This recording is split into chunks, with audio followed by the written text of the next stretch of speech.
Hola, muy buenos días. Mi nombre es Alejandro García Martínez. Me acompaña Enrique Carrasco, Andrea Mocanu, Laura Recuero y Marta Llanes. Somos estudiantes de tercer año de enfermería y venimos a ofrecerles un debate acerca del COVID-19 y la vacunación.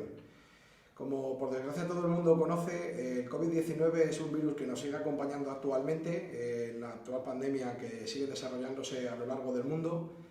Y es un virus que tiene sintomatología parecida a la que podría ser una gripe común y en los casos más severos derivado al síndrome agudo respiratorio, por eso se conoce como SARS-CoV-2. Este síndrome como tal abarca distintos cuadros clínicos y bueno, venimos a ofrecer el debate acerca de la vacunación específicamente.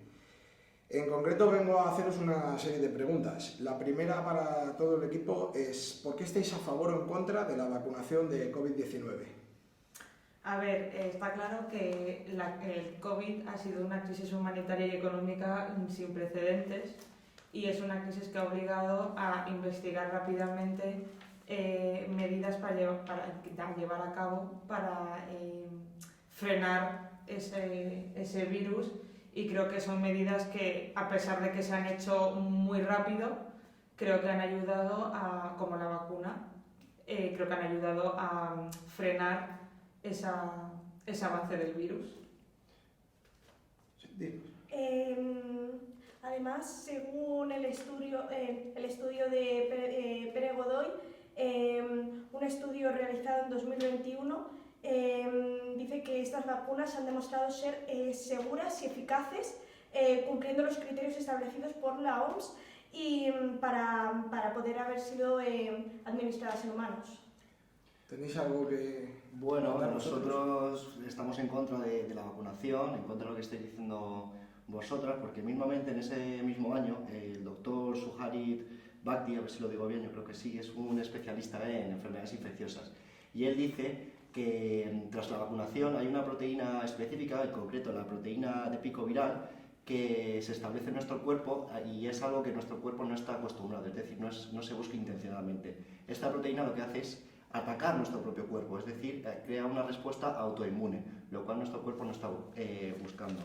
Específicamente, este doctor hizo un estudio en los cuales histopatológicamente ha mostrado varios hallazgos, diciendo que la vacuna provoca enfermedades a nivel del aparato cardiovascular. Específicamente, en un estudio de autopsia de 15 personas fallecidas, 14 de ellas fueron afectadas en el corazón, 13 de ellas también en el pulmón.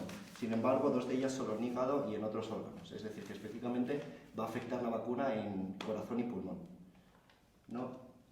Sí, además en un blog de Ciencia y Política hay un informe independiente de farmacovigilancia que confirma la necesidad de retirar la vacuna contra el COVID.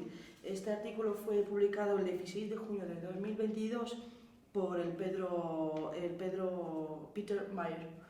En esta base de datos hay suficiente... un gráfico donde está claramente los efectos adversos del COVID en comparación con otras vacunas, como el de tétanos o el de polio. Pues tengo aquí el informe, que lo que se ve aquí es la vacuna de COVID, los efectos adversos de la vacuna de COVID en comparación con otras vacunas, ¿no? Y está claro pues, que hay... También dice este artículo que hay más de 40.000 muertos después de aplicarse la vacuna. O sea, podrías decir que tienen mayor contraindicación que otro tipo de vacunas y otro tipo de enfermedades. Exacto, sí, eso es lo que quiere decir el artículo.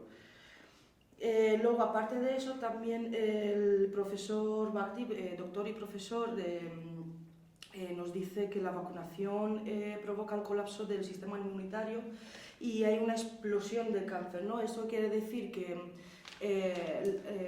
los enfermos de cáncer con tratamiento de quimioterapia, si se administra esta vacuna, acelera el crecimiento del tumor después de la vacuna. Este estudio del profesor Bhakdi está hecho en un conjunto con el doctor Elmar Baker, que es el que acudió al término turbo. pues lo que había dicho antes, es un crecimiento tumoral. Pero supuestamente, por lo que tenemos entendido todos, la vacunación se supone que no estaba contraindicada, vamos, para pacientes de tema oncológico y supuestamente era segura. ¿Tenéis algo que añadir? Sí, también ha habido un estudio de Eduardo Cuestas, que es un médico del Hospital de Universidad de Córdoba, que es el jefe de la revista de la Facultad de Medicina, donde ha elaborado un dossier de unas 17 páginas diciendo todos los motivos a favor con respecto a la vacunación del COVID. Entre muchísimos podemos destacar que obviamente, como ha dicho la compañera, la vacunación deja el cuerpo preparado frente a esa agresión que no se había detectado antes. Luego también, por ejemplo, obviamente, con respecto a lo que tú has dicho, Andrea, todos los fármacos tienen beneficios y contraindicaciones, pero hemos visto como, por ejemplo, en los geriátricos, en los centros de geriatría, que desde que se empezó a hacer esa vacunación masiva, todos los ancianos, sobre todo población mayor, disminuyó la mortalidad de esos ancianos. Está claro que estás hablando de población anciana, y lo que sí que se ha descubierto por otra revista científica, donde el doctor Assem Malorta, junto con el doctor Peter McClung, pues ellos han descubierto de que la vacuna está contraindicada, tiene sobre todo en jóvenes hasta 65 años, ¿no? Jóvenes hasta 65 años. De hecho, hay un joven boxeador que murió después de la vacuna, 20 días después de la vacuna, se ha puesto la vacuna y tuvo una muerte súbita, que está demostrado que hay muertes súbitas, hay paros cardíacos, accidentes cerebrovasculares. De hecho, mi compañero, que hemos leído juntos Un artículo, sí, el que he mencionado antes, ¿verdad? Sí. Disculpadme, ¿y este boxeador tenía algún tipo de patología previa? Ninguna O sea, patología fue una muerte previa. súbita. Sí, él y muchos más, porque luego Pero a hay... nivel genético no se sabe, o sea, no se ha estudiado hasta el fondo. O sea, una cosa indiscutible Es un es que deportista. las muertes han disminuido enormemente desde que se empezó a implantar la vacunación masiva. Al final, con este deportista lo que pasó, según hemos estado leyendo, es que la vacuna se pone en un determinado lugar. ¿Qué pasa? Que esa vacuna y ese gen, esa proteína que se genera, va viajando a través del cuerpo, dañando todo tipo de órganos. Entonces, al final, una persona, se dice, como en este caso, que era sana, se le administró la vacuna y ese gen o esa proteína que se generó provocó una respuesta autoinmune, generando daño en otros órganos que estaban sanos. Por eso nuestros estudios se basan en que, en las autopsias que se han realizado, en gente sana se ha demostrado que ha habido daños en otros tipos de órganos fuera de lo que es el lugar de administración de la vacuna. ¿Pero esto en este caso aislado o ha sido un caso? En varios. O sea, la epidemiología y la estadística ha habido un resultado, vamos a decir, de mayor daño que beneficio, supuestamente por el fallecimiento de estas Correcto, al final personas. lo que he mencionado anteriormente, se ha hecho autopsias en muchos cuerpos de gente sana y se ha descubierto que esta vacuna ha afectado en distintos órganos de nuestro cuerpo, sobre todo, como he mencionado anteriormente, en el cardiovascular, en la parte cardiovascular. ¿Laura, querías añadir algo antes? Bueno, que posiblemente no se sepa con certeza la etiología de esos efectos adversos, o puede que la muestra no sea representativa y no sea por la vacuna, vaya. Yo quiero terminar con una cosa que antes han mencionado y me ha parecido bastante curiosa, que has dicho, todos los medicamentos tienen una contraindicación, evidentemente, pero en este caso la vacuna del COVID nos ha demostrado muchos estudios que la farmacovigilancia, hay estudios de tipos de vacunas que se han retirado del mercado, simplemente por estos efectos de contraindicación. Y para que una vacuna, desde mi punto de vista, se retire del mercado, los efectos adversos a los medicamentos tienen que ser demasiado graves y severos para que se produzca este tipo de situación. De hecho, el 27 de septiembre de 2022, el Consejo Mundial de la Salud organizó una conferencia de prensa en Londres, donde el doctor Assem Malorta, que es el cardiólogo más reconocido en Inglaterra, pues al final, por lo que ha publicado el doctor y fue revisado, es verdad que la vacuna puede traer prejuicios en jóvenes hasta 65 años y han pedido que se retire la vacuna. Muy bien. Quería lanzaros también otra pregunta, ¿vale? ¿Qué opináis acerca de las medidas restrictivas y la obligatoriedad en la vacunación? Es un caso que, como hemos podido comprobar, actualmente las medidas restrictivas se han relajado un poco, salvo en espacios cerrados, que al principio comenzó con distanciamiento social y el uso obligatorio de mascarillas. Aparte también de que condicionaba, se supone, socialmente la vacunación, que tenías que tener algún tipo de pasaporte COVID o algún tipo de documento oficial. ¿Qué tenéis que contarme acerca de eso?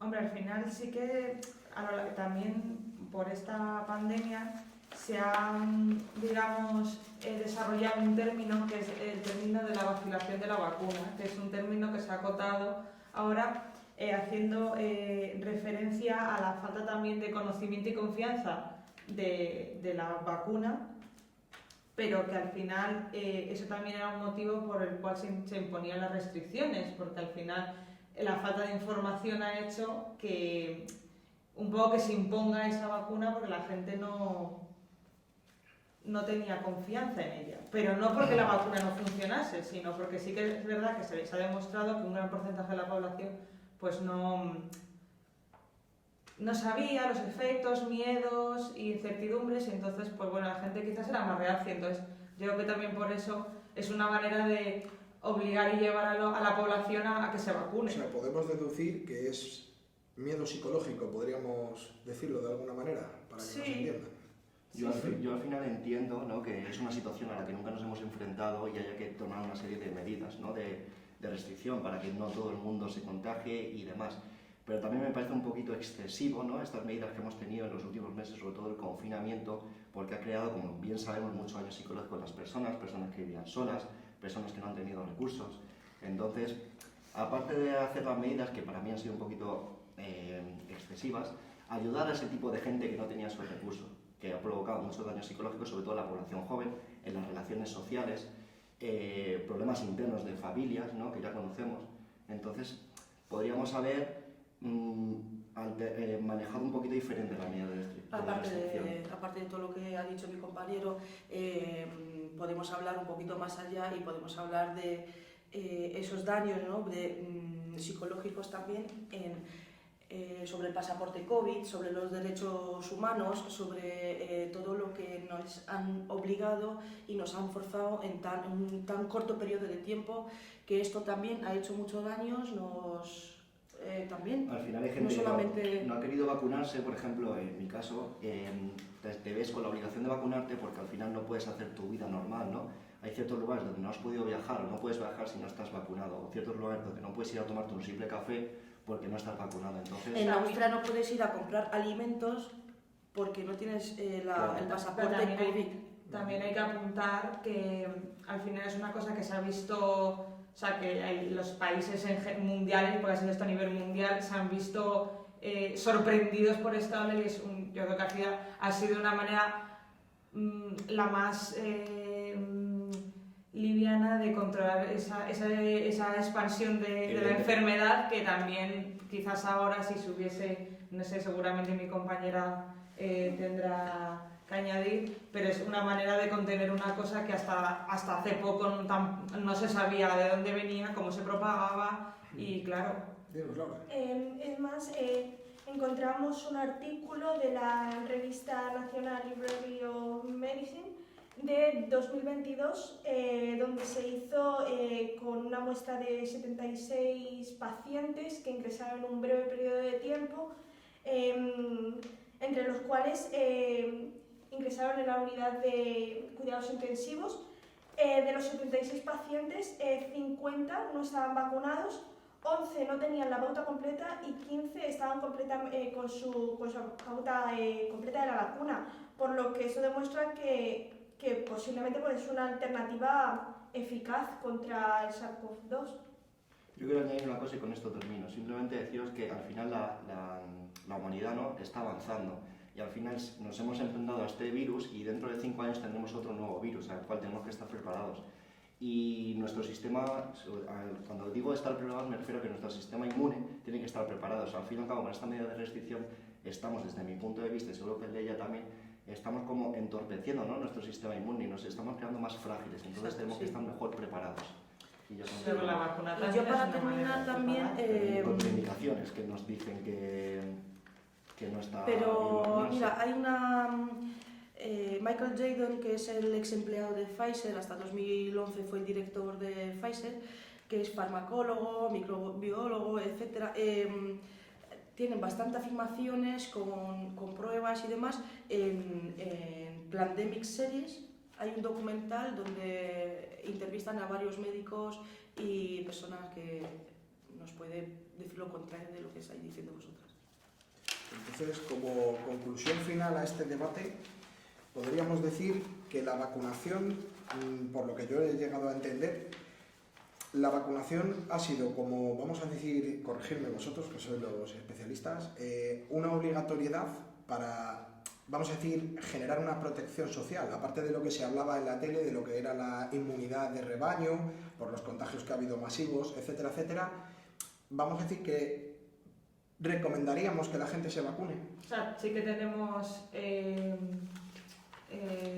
suficiente muestra de que la vacuna funciona, de que la vacuna a pacientes, tanto, sobre todo población más débil, que es ancianos o gente con patologías previas, se ha reducido el número de casos y, como bien vemos, desde que todo el mundo masivamente se ha vacunado, hemos dejado de llevar mascarillas y los contagios han bajado. Entonces podemos decir que sí, que ha funcionado.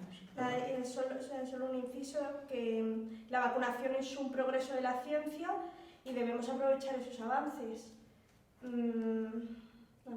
Nosotros no queremos negar la vacunación, sino lo que estamos pidiendo es un virus nuevo, que estamos hablando de 1 año vista, 2 años vista como mucho, y que desde nuestra parte necesita muchísimo más de investigación y muchísima más de evidencia. Al fin y al cabo, conocemos los efectos a 2 años de plazo y consideramos que necesitamos mucho más avance en el tiempo para saber lo que de verdad produce y lo que no. De momento nosotros hemos encontrado cosas en contra y muy fuertes, por así decirlo, y por eso estamos en contra de... Que yo creo que si hubiera más dinero para investigar más, creo que daríamos con más cosas. Pedimos más investigación. Más investigación. Dinero, tiempo Sí. también, ¿no? Para Que a lo saber mejor sí resultados. funciona para gente mayor, pero está claro que la gente joven sale perjudicada. Sí, porque entiendo que es lógico que todavía no tengamos resultados concluyentes a largo plazo en el personal vacunado, pese a que ha habido investigaciones previas, todo entiendo que por la seguridad, ¿no?, nuestra en general. Yo, por ejemplo, en mi caso fui vacunado con AstraZeneca y descubrí después que se retiró del mercado por riesgo de trombosis, ¿no? Si mal no recuerdo, como hemos estado antes comentando desde la vista del Aparte de debate. trombosis, miocarditis, pericarditis... Pero el porcentaje es muy bajo, es muy ínfimo. Quiero decir, si no, no lo habrían sacado al mercado como tal y se habría vacunado a la gente. Entonces entendemos que riesgo-beneficio se presupone que es mayor. Pero bueno, entonces, finalizando este debate y como conclusiones generales, lo que hemos podido obtener es que sí se recomienda la vacunación o es recomendable, pero siempre haciendo una investigación a largo plazo de los efectos secundarios que tendría. Y tener claro cuáles son los Esos efectos adversos, para en caso de que se precise asistencia sanitaria, acudir al centro. Pues muchísimas gracias por haber asistido a este debate, compañeros. Pues Muchas nada, gracias. soy Alejandro García y este es el final del debate. Muchísimas gracias.